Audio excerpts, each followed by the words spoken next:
Voilà, je vous propose de continuer voilà, sur ce même thème de la croissance spirituelle, le repos de la foi. Nous sommes dans le quatrième point qui nous dit il faut mettre notre foi en action dans toutes les circonstances de notre vie. Alléluia. Mettre notre foi en action dans toutes les circonstances de notre vie. Et Dieu sait qu'il y en a des circonstances, bonnes ou moins bonnes, mais on a besoin d'exercer la foi. Dans toutes ces circonstances-là, Dieu veut nous voir exercer la foi qu'il nous a donnée, puisque cette fois, il l'a donnée aux saints. Est-ce que vous êtes des saints? Saint homme de Dieu, sainte femme de Dieu, avec la foi de Dieu. Amen. Alléluia. Gloire à Dieu. Si Dieu est avec nous, Amen. Gloire à Dieu. Voilà, psaume 34, verset 15. Psaume 34, verset 15. Alors on va lire un petit peu plus haut. J'aime beaucoup le verset 12. Venez mes fils et mes filles. C'est Dieu qui parle. On peut lire même un peu plus haut. Allez, verset 10. Craignez l'Éternel, vous c'est saints. Vous c'est ça. Il n'est pas dit aux païens de craindre Dieu, mais aux croyants, aux saints de Dieu. Alléluia. C'est important de réaliser que je suis saint, que je suis un saint. Alléluia. J'ai pas d'auréole, mais je suis un saint. Je ne suis pas canonisé par une certaine église, mais je suis quand même un saint. Alléluia. Et un saint vivant vaut mieux que deux saints morts. Un saint vivant vaut mieux que deux saints morts, parce que ceux qui sont partis dans la gloire, voilà, c'est terminé. Voilà, tandis que nous, on a encore besoin de servir Dieu. Et nous, on a besoin de le servir. Nous pouvons encore le servir tant que nous sommes sur la terre. Nous pouvons servir le Seigneur. Alléluia.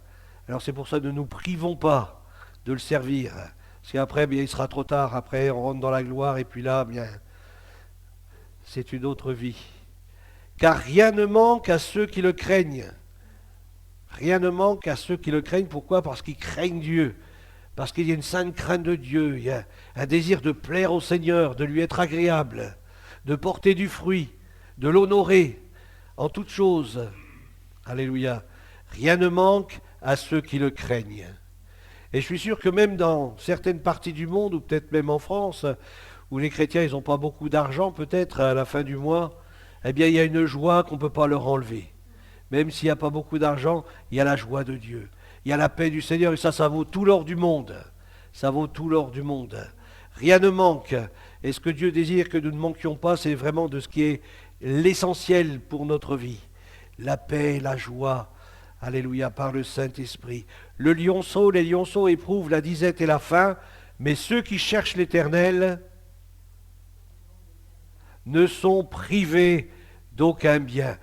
Cela nous est ouvert, vous vous souvenez, on a lu dimanche, Dieu nous ouvre une porte ouverte, alléluia, et Dieu ne prive d'aucun bien. Tout est à disposition. Tu dresses devant moi une table en face de mes adversaires. Tu oins d'huile ma tête et ma coupe déborde. Quelle grâce! Dieu met à proximité, à portée de main. Ces promesses, elles sont oui, amen. Nous avons juste à les saisir par la foi. Ceux qui cherchent l'Éternel ne sont privés d'aucun bien. Alléluia. Venez mes fils, mes filles. Shema, écoutez-moi. Écoutez-moi. Parce que la foi vient de ce que j'entends. Et ce que j'entends doit venir de la parole de Dieu. Et lorsque le Seigneur m'appelle à venir à lui, je dois avoir l'oreille attentive. Est-ce que tu as l'oreille attentive ce soir? Parce qu'une parole suffit pour transformer ta situation. Alléluia. Venez mes fils, écoutez. Écoute la parole de Dieu, la parole du Seigneur, et une parole qui opère des miracles. Je vous enseignerai la crainte de l'Éternel. Alléluia. Et le Seigneur nous l'a enseigné au travers de la vie de Jésus. Au travers de la vie de Jésus. Sa vie, lui le saint, le juste, au milieu des pécheurs, au milieu de la vermine humaine. Eh bien lui, il est resté saint. Il est resté droit. Il est resté pur. Pourquoi? Parce qu'il respirait la crainte de Dieu. Il avait la crainte du Père dans son cœur. La crainte de Dieu était dans le cœur du Seigneur. On a du mal peut-être à le réaliser, mais Jésus avait besoin de se recueillir, prendre du temps dans la présence du Père pour être renouvelé, être fortifié dans sa grâce. Alléluia. Venez mes fils, écoutez-moi, je vous enseignerai la crainte de l'Éternel. Quel homme qui aime la vie, qui désire la prolonger pour jouir du bonheur? Il y a une réponse à cette question. Préserve ta langue du mal. Préserve ta langue du mal. Alors bien sûr, il y a les pensées avant. D'abord, il y a les pensées, faire attention à ce que l'on pense, à ce que nous laissons vagabonder dans notre cerveau, dans notre tête. Parce que l'ennemi, il infiltre ses espions dans notre tête. Il infiltre bien ses esprits. Et Dieu veut nous garder de toutes ces pensées mauvaises. Parce que lorsque la pensée mauvaise, elle commence à s'installer dans notre esprit, eh bien, on finit par la confesser de notre bouche. Préserve ta langue. Notre langue, elle doit être là pour bénir. Notre langue doit être là pour communiquer la vérité, pour communiquer la vie. Quel est l'homme qui aime la vie? Si tu aimes la vie, préserve ta langue du mal. Si tu veux le bonheur, préserve ta langue du mal. Tout dépend de là. Dans ce verset, tout dépend de ce qui sort de notre bouche. Vous savez, par notre bouche, on peut maudire et on peut bénir. Le Seigneur nous dit que de notre bouche, il ne sort pas deux choses, mais qu'il ne sorte qu'une seule chose, pure, qui honore le Seigneur. Alors c'est vrai que ce n'est pas facile parce que nous vivons dans le monde et parfois nous sommes pris dans le langage du monde, mais nous devons parler un autre langage, le langage de Dieu. Et ça, c'est important de parler le langage de Dieu. Avoir une parole qui console, une parole qui édifie, une parole qui encourage, une parole qui proclame la vérité, une parole qui donne la lumière à celui qui est aveugle. Préserve ta langue du mal et tes lèvres des paroles trompeuses. Alors, c'est à nous de choisir ce que nous voulons entendre et ce que nous voulons proclamer, ce que nous voulons dire. Éloigne-toi du mal et fais le bien. Éloigne-toi du mal. Il n'est pas dit va vers le mal pour les amener à Dieu. Au début, que je me suis converti, c'est ce que je croyais. Parce que le pasteur, quand il me voyait fumer ma cigarette à la sortie de l'église, il me disait mais pourquoi tu fumes? Je dis parce que comme ça, du fait que je fume, je me rends plus accessible à mes anciens amis parce que tous y fument. Mais il dit non, c'est à toi de montrer la différence. Quand il m'a dit ça, c'est comme s'il me disait une parole, ça m'a percé le cœur. Puis c'est vrai qu'il a raison. Les pasteurs ne disent pas que des bêtises, des fois ils disent des choses vraies. Et puis là, cette parole qu'il a dit, là, ça, tout de suite ça m'a percuté, j'ai posé la cigarette, c'était fini. Et là j'allais vers mes amis, ils disent t'en veux une? Je dis non, j'ai trouvé quelqu'un d'autre, j'ai trouvé Jésus. Et lui, il me satisfait pleinement. Et j'ai plus besoin de ça. Alléluia. Sachons faire la différence. Que nous puissions nous éloigner du mal. Nous éloigner du mal et faire le bien. Faire ce qui est bien, ce qui plaît à Dieu. Au milieu des ténèbres, que nous soyons la lumière. Que nous puissions apporter, au milieu de ce monde qui se corrompt, apporter le sel que le monde a besoin pour éviter que sa corruption n'aille à son terme. Vous savez, ce qui empêche le monde de se corrompre, c'est l'Église. Parce que nous sommes le sel de la terre. Éloigne-toi du mal, fais le bien, recherche et poursuis la paix. C'est-à-dire que lorsque tu sens que la paix te quitte, ne la lâche pas. Cours derrière, cherche à la recevoir tout à nouveau. Dieu nous appelle à vivre dans la paix, dans sa paix. Parce que c'est là que nous verrons la puissance de Dieu agir. Lorsque je suis dans la paix de Dieu, pas dans la paix des hommes, la paix de ce monde, mais la paix qui surpasse toute intelligence, la paix qu'on trouve dans le Seigneur, en Jésus-Christ. Ésaïe au chapitre 26, verset 3. Ésaïe 26, 3. À celui, et c'est un verset, on n'a pas idée, mais combien il est important. Combien il est important. Parce que parfois on dit les choses, et puis une semaine après on dit autre chose. Et ça c'est terrible, surtout chez les chrétiens. Que ton oui soit oui, que ton non soit non. Et là il nous est dit dans ce verset, à celui qui est ferme dans ses sentiments. Tu assures la paix, parce qu'il se confie en toi. Ferme dans ses sentiments. Vous savez, il y a les sentiments qui sont humains, mais les sentiments qui sont divins. Et si nous sommes remplis du Saint-Esprit, nous allons manifester des sentiments divins. Mais lorsque nous manifestons ces sentiments-là, que nous puissions y être attachés. Et si j'ai ce sentiment dans mon cœur, et je sais qu'il vient de Dieu, je dois demeurer ferme sur ce que j'ai reçu, sur ce que j'ai dit, ce que j'ai proclamé, je dois demeurer ferme. Parce que c'est au travers de cette fermeté-là, eh bien que j'ai la paix de Dieu. J'ai la paix de Dieu. Parce que j'étais ferme. J'ai été ferme. Je ne me suis pas laissé déstabiliser par du sentimentalisme. Il y a une différence entre avoir les sentiments qui sont en Jésus-Christ et faire du sentimentalisme. Et le sentimentalisme, c'est un piège. Un piège, eh bien, qui nous fait mal, qui nous fait du mal. Mais si on est ferme dans ses sentiments, voilà ce que j'ai proclamé, voilà ce que j'ai dit. Et je sais que c'est la vérité parce que je l'ai reçu de Dieu, parce que j'ai la paix dans mon cœur. Alors je dois demeurer dans cette confiance en Dieu. Comme le dit ce verset, tu assures la paix, parce qu'il se confie en toi. Vous savez, moi je me souviens de quelqu'un qui normalement devait être en chaise roulante, et puis sa sœur lui a donné une parole de sagesse, ou une parole de connaissance, enfin, lui a dit non, tu ne seras jamais en chaise roulante parce que Dieu t'a guéri. Et ce frère était un peu étonné parce que lui s'était converti déjà depuis plusieurs années.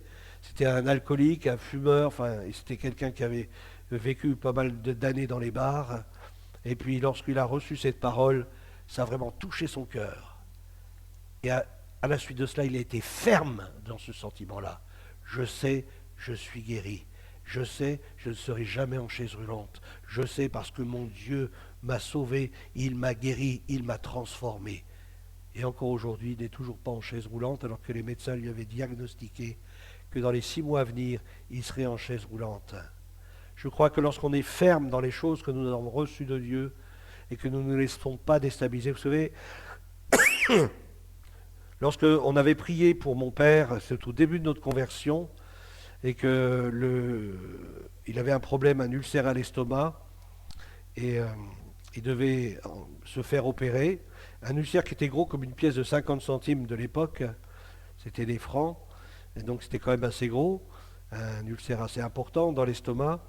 Donc c'était diagnostiqué, il y a eu les caméras qui ont passé, qui ont vu tout ça, enfin bref. Et il devait normalement se faire opérer, et il nous a demandé la prière. Mon père, il s'approchait de Dieu, pas trop, hein, c'était parce qu'il ne voulait pas se faire opérer. Hein. C'était par la force des choses, il a demandé la prière, on a prié avec lui, et lorsqu'il est retourné chez le médecin, ils ont regardé ce cerveau d'estomac, et il était complètement guéri. Il dit, mais écoutez, monsieur Alexandre, il y a une petite poussière sur cet ulcère, on ne sait pas ce que c'est, on va un petit peu la gratter, on va l'analyser, peut-être que c'est cancéreux. Alors, bon, ils font les analyses, etc. Et puis, quelques temps plus tard, ma mère, elle va chez le médecin pour les résultats. Et puis, le médecin, il dit à ma mère, au fait, votre mari, il fume toujours? Ma mère, elle dit, bien sûr, il fume. Et mon père, le médecin, il dit, mais vous savez qu'on ne fume pas avec un cancer. Il faut qu'il arrête de fumer. Ma mère, elle rentre à la maison complètement déstabilisée, alors qu'on avait prié, que l'ulcère s'était refermé, etc., que c'était été constaté. Et puis lorsqu'elle rentre à la maison, moi je rentre derrière, je la vois, elle était dans son salon, elle était complètement abattue. Puis elle commence à me dire, voilà, j'étais chez le médecin, ton père il a un cancer. J'ai dit, c'est une parole de mensonge. Rejette cette parole de mensonge au nom de Jésus-Christ. Papa, il est guéri. Je te dis qu'il est guéri. C'est une parole de mensonge. Il ne faut pas que tu l'acceptes. Et c'est pareil, lorsque tu reçois une parole de mensonge, ne l'accepte pas. Rejette-la au nom de Jésus.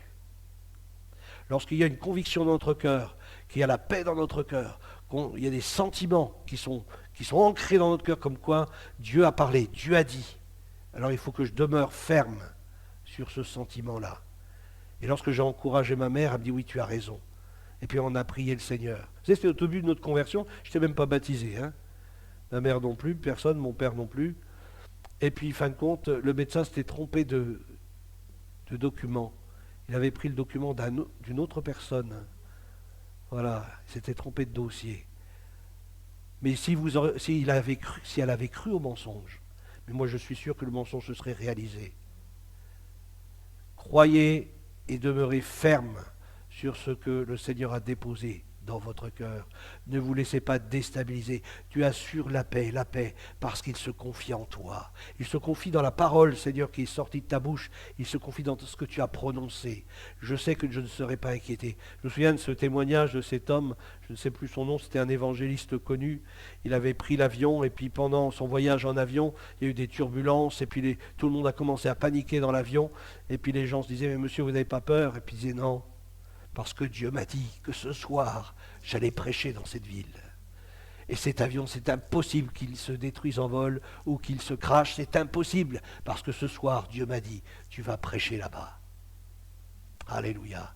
Je crois que lorsqu'on a... Et, et les choses se sont calmées, ils ont pu atterrir, il a fait la réunion. C'est Dieu, quand Dieu met des choses dans notre cœur, peu importe. Dieu a dit à ses disciples, passons à l'autre bord. Ils ont pris la barque, il y avait la tempête. Ils ont été obligés de réveiller Jésus parce qu'ils n'avaient pas suffisamment la foi pour dire à la tempête de partir ailleurs. Mais Dieu a dit, allons de l'autre côté. Quand Dieu a dit, faisons confiance à ce que Dieu dit. Non pas à ce que les hommes disent, non pas à ce que le diable peut nous dire, mais faisons confiance à ce que dit Dieu, à sa parole. Alléluia. Gloire à Dieu. Voilà, psaume 118, versets 8 à 9.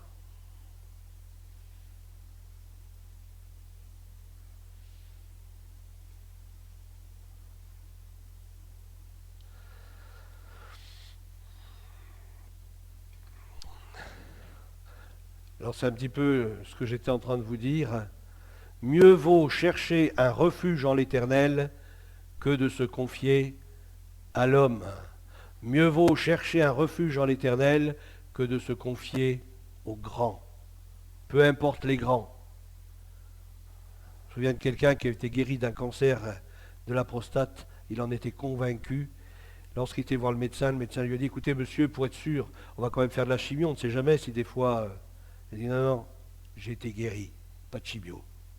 Et était vraiment guéri. Attention, ayons foi en ce que Dieu dit. Pas dans mes pensées, attention, mais dans ce que Dieu dit et ce qu'il a déposé dans notre cœur. Si je suis ferme dans les sentiments que Dieu a déposés, j'ai une pleine conviction dans mon cœur, si j'ai la paix de Dieu qui surpasse toute intelligence, bien je sais que je peux lui faire confiance.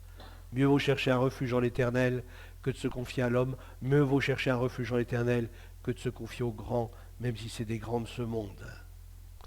Ensuite, on peut lire aussi dans Acte 4, versets 29 à 31.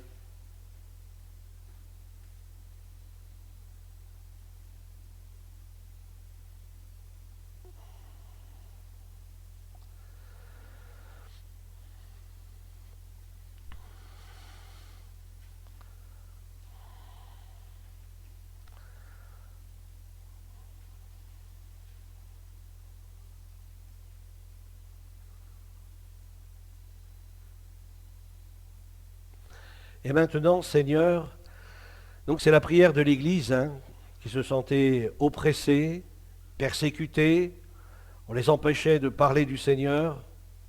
Et maintenant, Seigneur, vois leurs menaces. On les a menacés de les mettre en prison, de les battre. Vois leurs menaces et donne à tes serviteurs d'annoncer ta parole avec une pleine assurance. Parce que c'est ça qu'on a besoin. C'est une pleine assurance. Une pleine assurance, qu'il n'y ait pas de doute, pas de crainte, une pleine assurance. Vous savez, lorsque on a commencé le stand biblique à 3, eh bien on se réunissait avant d'aller au stand, il était vers les 7 heures du matin, peut-être même plus tôt encore, on était à 2 ou 3, on priait ensemble, on confessait la parole de Dieu, vraiment on louait le Seigneur en langue. Ne vous inquiétez pas que sur le stand, on était gonflés à bloc. Puis peu importe les personnes qui venaient, on savait quoi leur dire. Et le Saint-Esprit nous donnait les bonnes paroles. Et pour les bonnes personnes. Je crois que quand on est rempli du Saint-Esprit, on n'a pas à s'inquiéter de ce que nous aurons à dire. Parce que l'Esprit lui-même, il parle au travers de nous. Il nous vient en aide dans notre faiblesse. Alléluia. Vous connaissez ce témoignage? C'était un gitan qui faisait le stand biblique. Et puis il y a un théologien qui vient au stand biblique, puis il rigolait un petit peu de voir ce gitan avec ses quelques Bibles. Il voyait bien que c'était un gitan, puis que c'était quelqu'un qui n'avait pas beaucoup d'instructions. Et puis lui, il arrive, le théologien, puis lui commence à lui expliquer la Bible, comme il l'a appris dans sa théologie. Mais vous savez que Dieu ceci, ou que Dieu cela, ou vous savez, les Israélites, ils ont traversé la mer Rouge, mais en réalité, elle n'est pas si à sec que ça. Il y avait des circonstances qui ont permis qu'il n'y ait pas beaucoup d'eau, etc. Enfin, il racontait toute une théologie qu'on lui avait appris à l'école biblique de je ne sais pas où, là. Mais le gitan, il ne s'est pas laissé démonter. Il a dit, écoutez, moi, tout ce que vous me dites là, je ne sais pas, mais je ne sais une chose. Si vous n'avez pas accepté Jésus dans votre vie, vous êtes perdu. Si vous n'avez pas donné votre cœur au Seigneur, vous êtes perdu. Si vous n'êtes pas repenti de vos péchés, vous êtes perdu. Si vous n'avez pas Christ en vous, vous êtes perdu. Et vous savez, le théologien a beau dire tous ces arguments de gauche et de droite, mais lui, il savait une chose. Il était sûr dans ses sentiments. Il était sûr dans son cœur. Si tu n'as pas Jésus, mon ami, tu es perdu. Peu importe ta croyance, peu importe ce que tu penses, peu importe ta théologie, si Jésus-Christ n'est pas dans ton cœur, si tu n'es pas devenu le temple du Saint-Esprit, si Jésus ne vit pas en toi, eh bien tu es perdu pour l'éternité. N'inquiétez pas que lorsqu'on dit une parole comme ça, eh bien ça réveille les choses. Parce que quand c'est une parole de Dieu, ça résonne dans le cœur de celui qui écoute. Alléluia. C'est plus de la théorie, c'est plus de la théologie, mais c'est une réalité. Celui qui est en Christ, il est réellement une nouvelle créature. Alors, le texte nous dit qu'ils étaient pris par des menaces. Donne à tes serviteurs d'annoncer ta parole avec une pleine assurance, en étendant ta main pour qu'ils se fassent des guérisons, des miracles et des prodiges. Par le nom de ton saint serviteur Jésus. Et nous est dit dans ce texte, quand ils eurent prié, c'est-à-dire tous ensemble ils ont prié, il y avait peut-être une intercession collective. D'un seul coup, il y a un frère qui se levait à un endroit. Oui, Seigneur, étends ta main, fais grâce, manifeste ta puissance et ta gloire. Peut-être que nous, on aurait été en ce genre de réunion, on aurait pris la poudre d'escampette, dire mais qu'est-ce qu'ils ont là? Ils sont fin excités les petits gars là.